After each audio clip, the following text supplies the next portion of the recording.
Salut tout le monde, on se retrouve dans la 25e édition d'Oxmo United. On va refaire donc l'actualité football de la semaine où nous allons parler du foot français, la Ligue 1, la Ligue 2 qui a touché à sa fin et on parlera aussi de la finale de la Women's Champions League et de l'Europa League. Alors la Ligue 1, ça y est, la Ligue 1 a donné ses résultats définitifs. PSG champion de France, on le savait depuis la semaine dernière, mais pour eux, il était temps que ça se termine. On l'a vu encore avec une défaite à pleurer au parc contre Clermont. Bravo à Clermont qui a gagné 3-2, félicitations. Les Lensois second ont fait honneur à leur seconde place en s'imposant à Auxerre 3-1, ce qui a fait que dans le même temps, ça a condamné les Auxerrois car Nantes s'est imposé 1-0 contre Angers. Donc Nantes se sauve la dernière journée et Auxerre a pris le dernier ticket pour la descente. Troisième Marseille qui est allé s'incliner à Ajaccio. Marseille-Paris, même combat, fin de saison, un peu à pleurer. La quatrième place c'était un des derniers enjeux. Rennes, Lille et Monaco pouvaient éventuellement postuler à l'Europa League. Et c'est les Rennais qui se sont imposés et qui ont pris cette quatrième place aux dépens de Lille et aux dépens de Monaco. Donc Rennes quatrième, Lille cinquième qualifié en Conference League et sixième Monaco. Monaco ne verra pas de Coupe d'Europe l'année prochaine. Ça faisait longtemps que ça leur était pas arrivé, mais ils ont fait une fin de saison eux aussi tout à fait catastrophique. Et comme je vous disais, le dernier ticket pour la descente, c'est les Auxerrois qui le prennent. Après leur défaite à domicile contre Lens, c'est vrai qu'ils avaient la meilleure équipe de cette fin de saison en phase 2.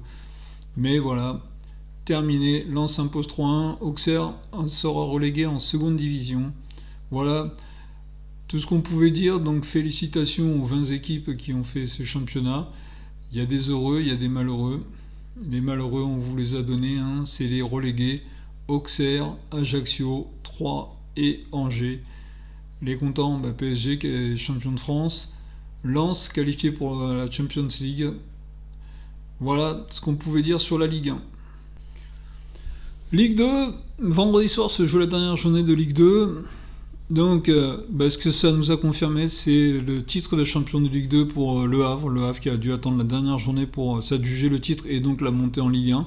Mais c'est fait, c'est officiel pour eux. Metz a fait le boulot. Metz s'est imposé 3-2 contre Bastia. Mais Metz est tributaire du match arrêté entre Bordeaux et Rodez. Bordeaux-Rodez a arrêté à la 22e minute alors que Rodez menait 1-0.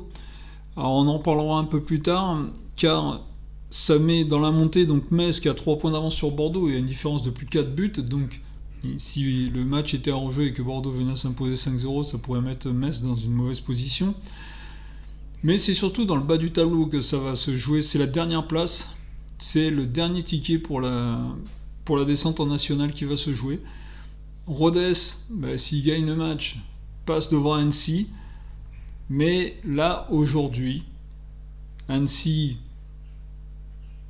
actuellement, voilà, pour ceux qui ont vu les images, le match Bordeaux-Rodez s'est arrêté suite à l'agression d'un joueur par un supporter. Alors attention, faisons bien attention à ce qu'on va dire. Ce qui s'est passé, c'est intolérable. Ce n'est pas normal qu'on se retrouve dans des situations comme ce que nous avons vu vendredi soir. Un supporter qui puisse être sur la pelouse et bousculer un joueur. Parce que franchement, pour moi, il a bousculé le joueur et ça ne va pas plus loin. Ce n'est pas bien, c'est intolérable. Cette personne qui était sur la pelouse et qui a bousculé un joueur de Rodez, ce n'est pas bien, je le redis. Le club de Bordeaux va être sanctionné pour ça et c'est mérité. Mais il y avait tellement d'enjeux sur ce match que ce n'est pas possible. Ce qui n'est pas possible, c'est de voir qu'aujourd'hui, on a une bataille à 3, et même on peut mettre 4 Metz dans l'histoire. Bordeaux, Rodez et Annecy. Allez, donc on va féliciter les filles de Barcelone qui ont gagné la Women's Champions League samedi, donc sur un match renversant, mené 2-0 à la mi-temps par Wolfsburg, et les Barcelonaises sont revenues à 3-2, victoire donc des Barcelonaises qui réussissent encore et un magnifique triplé. Bravo aux Barcelonaises. Les Françaises, Lyon l'ont déjà fait, mais on va dire que les Françaises continuons à regarder ce que font les autres et progressons nous aussi et tout ira bien. Donc encore félicitations aux Barcelonaises pour cette magnifique victoire en finale de la Champions League féminine. Et on va saluer aussi Séville qui a gagné mercredi soir l'Europa League. L'équipe de Séville, les Sévillans, en sont à leur 7e victoire, s'il vous plaît. 7e victoire. Je pense que certains clubs français, Marseille, Lyon, Monaco, devraient peut-être s'en inspirer. Je pense qu'aujourd'hui, quand je vois Séville, l'enthousiasme qu'ils mettent dans ces matchs, je n'arrive pas à comprendre, moi, que les clubs français n'arrivent pas à s'imposer. Donc, félicitations aux Sévillans. Bravo à vous. On va se rappeler donc mercredi soir la finale de la Conference League et samedi soir la grande finale de la Champions League entre Manchester City et l'Inter de Milan. Voilà, on en a fini donc avec No Talksma United édition 25. J'espère que le football cette saison vous aura tenu en haleine et on se retrouve très très bientôt pour de nouvelles vidéos. Salut la team et à bientôt.